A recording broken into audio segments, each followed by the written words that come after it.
Phronesis investor academy के इस brand new video में आप सभी का स्वागत है। इस वीडियो में मैं आपको टॉप इंडेक्स फंड्स के बारे में बताऊंगा। ये वीडियो इक्विटी इंडेक्स फंड्स पे डिटेल्ड वीडियो है। अगर आप इक्विटी इंडेक्स फंड्स के बारे में डिटेल से जानना चाहते हैं तो ये वीडियो आप कंप्लीटली जरूर देखें। इस वीडियो में हम जानेंगे कि एक्टिव और पैसिव फंड्स क्या होते हैं और हम इंडेक्स फंड्स को पैसिव फंड क्यों बोलते हैं, और साथ ही हम ट्रैकिंग एरर को डिटेल में जानेंगे। हम ये भी जानेंगे कि हमारे लिए large, mid and small cap index में कौन सा इंडेक्स ज़्यादा अच्छा है, और हम Sensex, Nifty 50, Nifty next 50, Nifty 100 के बारे में डिटेल से जानेंगे। एंड ऑफ कोर्स हम उन टॉप इंडेक्स फंड्स के बारे में भी जानेंगे जहां हम अपना इन्वेस्टमेंट कर सकते हैं। मैंने म्यूचुअल फंड्स के सारे कैटेगरीज और सारे टॉप फंड्स पे सेपरेट वीडियोस बनाया है। अगर आपको किसी भी पर्टिकुलर कैटेगरी के टॉप फंड्स के बारे में जानना है तो उन सारे वीडियोस का लिंक डिस्क्रिप्शन बॉक्स में अवेलेबल है। ये वीडियो एजुकेशनल पर्पस के लिए बनाया गया है, इसमें किसी भी तरह का एडवाइस नहीं दिया गया है। अगर आपको कोई म्यूचुअल फंड स्कीम बाय या सेल करना है तो आप अपने इन्वेस्टमेंट एडवाइजर से कंसल्ट कर सकते हैं। सो let's start with active and passive funds. ऐसे फंड्स जिसमें फंड मैनेजर अपने फंड हाउस के investment philosophy and investment style के अनुसार सेक्टर्स एंड स्टॉक्स सेलेक्ट करता है, उसे हम एक्टिव फंड्स बोलते हैं। इन फंड्स को फंड मैनेजर्स एक्टिवली मैनेज करते हैं, जबकि पैसिव फंड्स में फंड मैनेजर स्टॉक्स का सिलेक्शन खुद से नहीं करता है, वो सिर्फ एक गिवन इंडेक्स को फॉलो करता है। इंडेक्स फंड्स में वो सारे स्टॉक्स होंगे जो कि इंडेक्स में है, और साथ ही इंडेक्स फंड्स के स्टॉक्स का वेटेज भी सेम होगा जो कि इंडेक्स के स्टॉक्स का है। नाउ हम देखेंगे इंडियन इक्विटी स्पेस में वो कौन कौन से इंडाइसेस हैं जिनके इंडेक्स फंड्स अवेलेबल हैं और जिसमें हम इन्वेस्टमेंट कर सकते हैं। सो S&P, BSE, Sensex, Nifty 50, Nifty next 50, Nifty 50 equal weightage, Nifty 100, Nifty 100 equal weightage, Nifty mid cap 150, Nifty small cap 250 and Nifty 500 indices के इंडेक्स फंड्स अवेलेबल हैं जिनमें हम अपना इन्वेस्टमेंट कर सकते हैं। So out of these, S&P, BSE, Sensex, Nifty 50, Nifty Next 50, Nifty 50 equal weight, Nifty 100 and Nifty 100 equal weight, ये सारे ही लार्ज कैप के इंडाइसेस हैं, जबकि Nifty mid cap 150 mid cap का इंडेक्स है, Nifty small cap 250 small cap का index है and Nifty 500 multi cap का इंडेक्स है। मार्केट कैप वाइज जो टॉप 100 कंपनीज होते हैं उन्हें हम लार्ज कैप कंपनीज बोलते हैं। 101 to 250 में जो कंपनीज आती हैं उन्हें हम मिड कैप कंपनीज बोलते हैं, and market capitalization wise 251 onwards companies को हम स्मॉल कैप कंपनीज बोलते हैं। निफ्टी 500 एक मल्टी कैप इंडेक्स है क्योंकि इसमें large cap, mid cap and small cap तीनों ही कैटेगरीज के स्टॉक्स आएंगे। So now out of large, mid and small cap index funds हमें किन इंडेक्स फंड्स में अपना इन्वेस्टमेंट करना चाहिए। अगर आप लार्ज कैप के एक्टिव फंड्स के परफॉर्मेंस को देखें तो उसमें से ज़्यादातर फंड्स अपने बेंचमार्क को बीट नहीं कर पाते हैं, और उनका बेंचमार्क मोस्टली सेंसेक्स, निफ्टी 50 या निफ्टी 100 होता है। सो लार्ज कैप स्पेस में 2-3 एक्टिव फंड्स ही ऐसे हैं जो कि कंसिस्टेंटली अपने बेंचमार्क को बीट कर पाते हैं। So that's why large cap space में आप इंडेक्स फंड्स में अपना इन्वेस्टमेंट कर सकते हैं। Mid cap, small cap and flexi cap category में काफ़ी एक्टिव फंड्स ऐसे हैं जो कि कॉम्प्रिहेंसिवली अपने बेंचमार्क को बीट कर पा रहे हैं। तो इन कैटेगरीज में इंडेक्स फंड्स में इन्वेस्टमेंट करने की ज़रूरत नहीं है क्योंकि एक्टिव फंड्स का परफॉर्मेंस काफ़ी अच्छा है। नाउ हम स्मॉल कैप कैटेगरी के एक्टिवली मैनेज टॉप फंड्स के परफॉर्मेंस को चेक करेंगे as compare to their respective benchmark. Out of this 5 funds, Axis small cap and SBI small cap 1 year horizon में अपने बेंचमार्क को बीट नहीं कर पाया है, लेकिन रेस्ट ऑल होराइजन्स में सारे फंड्स ने अपने बेंचमार्क को कॉम्प्रिहेंसिवली बीट किया है। Similarly mid cap category and flexi cap category में भी काफ़ी फंड्स हैं जो कि अपने बेंचमार्क को कॉम्प्रिहेंसिवली बीट कर रहे हैं। हम किसी भी फंड में इन्वेस्टमेंट उसके रिटर्न्स के लिए करते हैं, तो जहां हमें ज़्यादा रिटर्न मिलेगा नेचुरली हम वहां इन्वेस्टमेंट करेंगे, of course basis our risk profile and investment horizon. हम इंडेक्स फंड्स में सिर्फ इसलिए इन्वेस्टमेंट नहीं करेंगे कि उनका एक्सपेंस रेशियो काफ़ी कम होता है। हम इंडेक्स फंड्स में तभी इन्वेस्टमेंट करेंगे जब उनका returns post expenses active fund से बराबर है या उनसे ज़्यादा है। अगर कोई active fund in index funds को अच्छे मार्जिन से बीट करता है, इवन इफ उस एक्टिव फंड्स का एक्सपेंस रेशियो काफ़ी ज़्यादा है, तो इस केस में हम इन एक्टिव फंड्स में ही इन्वेस्टमेंट करेंगे। जब हम एक्टिवली मैनेज्ड फंड्स का परफॉर्मेंस देखते हैं तो हम वहाँ पे ये चाहते हैं कि एक्टिवली मैनेज्ड फंड्स अपने बेंचमार्क को कॉम्प्रिहेंसिवली बीट करें, that is return wise at least 2 to 3% से बीट करे। जबकि इंडेक्स फंड्स के केस में ऑफ कोर्स इंडेक्स फंड्स का रिटर्न्स उसके बेंचमार्क से ज्यादा नहीं आएगा। That's why in terms of performance हम इंडेक्स फंड से ये एक्सपेक्ट करते हैं कि उनका रिटर्न्स उनके रिस्पेक्टिव बेंचमार्क से ज्यादा कम नहीं हो। Now what is tracking error?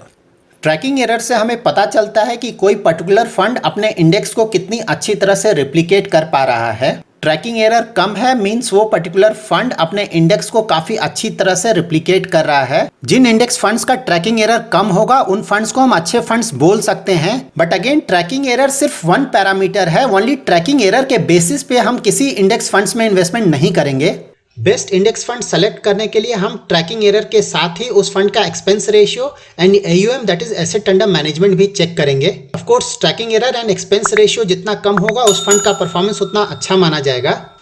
और हमें लार्ज AUM के इंडेक्स फंड्स को सेलेक्ट करना चाहिए इन्वेस्टमेंट्स के लिए, क्योंकि लार्ज AUM के फंड्स अपने बेंचमार्क को ज़्यादा अच्छी तरह से रिप्लिकेट कर पाएंगे। ट्रैकिंग एरर मोस्टली 3 रीजंस के कारण होता है। फर्स्ट रीजन है एक्सपेंस रेशियो। जब भी आप किसी इंडेक्स फंड में इन्वेस्टमेंट करते हैं तो वो पर्टिकुलर इंडेक्स फंड्स आपसे एक्सपेंस रेशियो चार्ज करता है, क्योंकि वो आपका इन्वेस्टमेंट मैनेज कर रहा है। ऑल्दो इंडेक्स फंड्स में एक्सपेंस रेशियो काफी कम होता है। सेकेंड रीजन है इन इंडेक्स फंड्स का कैश एलोकेशन। इंडेक्स फंड्स को अपने टोटल कॉर्पस का अबाउट 2 to 5% कैश में रखना पड़ता है, ताकि अगर कोई अर्जेंट रिक्वायरमेंट आ जाए तो उसे पूरा किया जा सके। अगर कोई बड़ा रिडेम्पशन रिक्वेस्ट आता है तो पेमेंट इस कैश से किया जा सकता है। थर्ड रीजन है buying and selling of stocks. जब भी किसी इंडेक्स में कोई स्टॉक रिप्लेस होता है या फिर उसका वेटेज चेंज होता है तो इंडेक्स फंड को भी वो स्टॉक रिप्लेस करना पड़ता है या फिर वेटेज को चेंज करना पड़ता है। तो अगर उस पर्टिकुलर स्टॉक की लिक्विडिटी कम है या मार्केट काफ़ी ज़्यादा वोलाटाइल है तो फंड मैनेजर को स्टॉक को रिप्लेस करने में या फिर वेटेज चेंज करने में प्रॉब्लम हो सकता है। And because of this tracking error almost all index funds का रिटर्न्स मोस्टली अपने रिस्पेक्टिव इंडेक्स से कम आता है। आप जो भी इन्वेस्टमेंट इंडेक्स फंड्स में कर रहे हैं वो पूरा पैसा इन्वेस्ट नहीं होता है, क्योंकि कुछ पैसा एक्सपेंस रेशियो में चला जा रहा है और कुछ पैसा कैश बैलेंस मेंटेन करने में चला जा रहा है। दैट्स वाई इंडेक्स फंड्स का रिटर्न इंडेक्स से कम आता है। नाउ हम इन लार्ज कैप इंडाइसेस के बारे में जानेंगे और साथ ही हम टॉप इंडेक्स फंड्स के बारे में भी जानेंगे। So let's start with S&P BSE Sensex. Sensex में BSE का market capitalization wise top 30 stocks होता है। सेंसेक्स के टॉप 10 स्टॉक्स हैं Reliance Industries, HDFC bank, Infosys, HDFC, ICICI bank, TCS, Kotak Mahindra bank, HUL, Axis bank and ITC।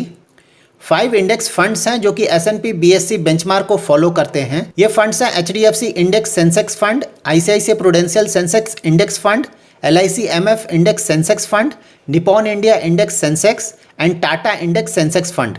Out of this 5 funds performance wise number 1 fund है HDFC index Sensex fund. इस fund का expense ratio है 0.20%। Second number पे फंड होगा ICICI prudential Sensex index fund. इसका expense ratio है 0.10%। और अगर आप इन दोनों फंड्स में इन्वेस्टमेंट नहीं करना चाहते हैं तब आपका थर्ड ऑप्शन होगा निपॉन इंडिया इंडेक्स सेंसेक्स। इसका एक्सपेंस रेशियो है 0.36%, जो कि काफ़ी ज़्यादा है। यहाँ पे मैंने सेंसेक्स के टॉप 25 स्टॉक्स को लिया है और उसके वेटेज को लिया है, और साथ ही मैंने HDFC index Sensex fund and ICICI prudential Sensex index fund में इन स्टॉक्स के वेटेज को भी शो किया है।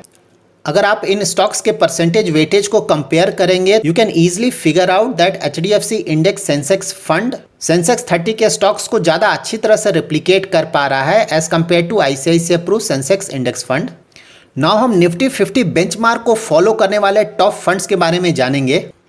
निफ्टी 50 में मार्केट कैपिटलाइजेशन वाइज NSE के टॉप 50 स्टॉक्स होते हैं। निफ्टी 50 के टॉप 10 स्टॉक्स हैं Reliance Industries, HDFC bank, Infosys, HDFC, ICICI bank, TCS, Kotak Mahindra bank, HUL, ITC and axis bank. Total 15 index funds हैं जो कि निफ्टी 50 बेंचमार्क को फॉलो करते हैं। आउट ऑफ दिस 15 फंड्स मैंने टॉप 5 फंड्स को हाईलाइट किया है जिसमें आप अपना इन्वेस्टमेंट कर सकते हैं। Out of this 5 funds top fund होगा UTI निफ्टी इंडेक्स फंड जिसका एक्सपेंस रेशियो है 0.20। सेकेंड फंड होगा HDFC index fund Nifty 50 plan जिसका एक्सपेंस रेशियो है 0.20 एंड थर्ड फंड होगा ICICI Pru Nifty index fund जिसका एक्सपेंस रेशियो है 0.10। और अगर आप इन 3 फंड्स में इन्वेस्टमेंट नहीं करना चाहते हैं तो आप SBI निफ्टी इंडेक्स फंड में इन्वेस्टमेंट कर सकते हैं जिसका एक्सपेंस रेशियो है 0.170, या फिर आप IDFC निफ्टी में इन्वेस्टमेंट कर सकते हैं जिसका एक्सपेंस रेशियो है 0.10%। इंडेक्स फंड्स में उन फंड्स को ज़्यादा अच्छा माना जाएगा जो कि अपने बेंचमार्क को अच्छी तरह से रिप्लिकेट कर पा रहे हैं। दैट इज इन फंड्स के रिटर्न्स में और बेंचमार्क के रिटर्न्स में ज़्यादा डिफरेंस नहीं हो। Now let's check the details of Nifty next 50। Nifty next 50 में भी 50 स्टॉक्स हैं।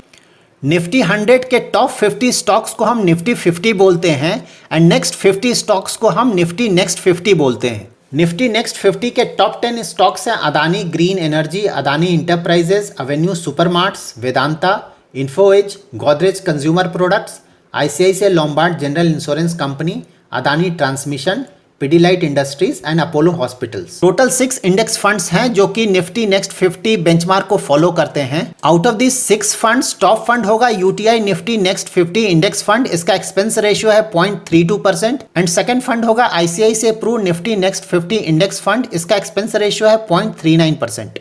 नाउ हम उस फंड के बारे में जानेंगे जो कि निफ्टी 100 बेंचमार्क को फॉलो करता है। फिलहाल निफ्टी 100 बेंचमार्क को फॉलो करने वाला सिर्फ एक ही फंड है, that is axis Nifty 100 index fund.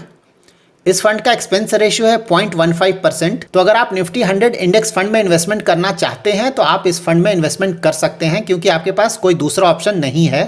इस इंडेक्स के टॉप 10 स्टॉक्स हैं Reliance industries, HDFC bank, Infosys, HDFC, ICICI bank, TCS, Kotak Mahindra bank, HUL, ITC and axis bank. Nifty 100 index में वो सारे स्टॉक्स हैं जो कि निफ्टी 50 एंड निफ्टी नेक्स्ट 50 में हैं, लेकिन निफ्टी 100 में स्टॉक्स का वेटेज अलग है as compare to Nifty 50 and Nifty next 50। Nifty 100 index में निफ्टी 50 के स्टॉक्स का एक्सपोजर ऑलमोस्ट 85% है, जबकि निफ्टी नेक्स्ट 50 स्टॉक्स का वेटेज सिर्फ 15% है। नाउ हमें किस बेंचमार्क के इंडेक्स फंड में इन्वेस्टमेंट करना चाहिए? सेंसेक्स, निफ्टी 50, निफ्टी नेक्स्ट 50 और निफ्टी 100। अगर आप सिर्फ वन इंडेक्स फंड में इन्वेस्टमेंट करना चाहते हैं तो आप सेंसेक्स, निफ्टी 50, निफ्टी नेक्स्ट 50 या निफ्टी 100 इन चारों ऑप्शंस में कोई भी फंड सेलेक्ट कर सकते हैं। और अगर आप लार्ज कैप स्पेस में 2 इंडेक्स फंड्स में इन्वेस्टमेंट करना चाहते हैं तो आप निफ्टी नेक्स्ट 50 के साथ या तो सेंसेक्स या निफ्टी 50 या निफ्टी 100 सेलेक्ट कर सकते हैं। और आप एक साथ सेंसेक्स एंड निफ्टी 50 के इंडेक्स फंड्स में इन्वेस्टमेंट नहीं करें क्योंकि सेंसेक्स के सारे 30 स्टॉक्स निफ्टी 50 में भी हैं और उनके वेटेज में भी ज़्यादा डिफरेंस नहीं है। और अगर आप performance wise Nifty 50 and Nifty next 50 को कंपेयर करें तो दोनों में ज़्यादा डिफरेंस नहीं है, आप किसी को भी सेलेक्ट कर सकते हैं। आपके लिए बेस्ट ऑप्शन ये होगा कि आप निफ्टी 50 एंड निफ्टी नेक्स्ट 50 दोनों में ही इन्वेस्टमेंट करें। So that's it in this video. अगर आपका कोई क्वेरी है तो कमेंट सेक्शन में मेंशन कीजिए, I will try my best to answer it. Thanks lot for watching.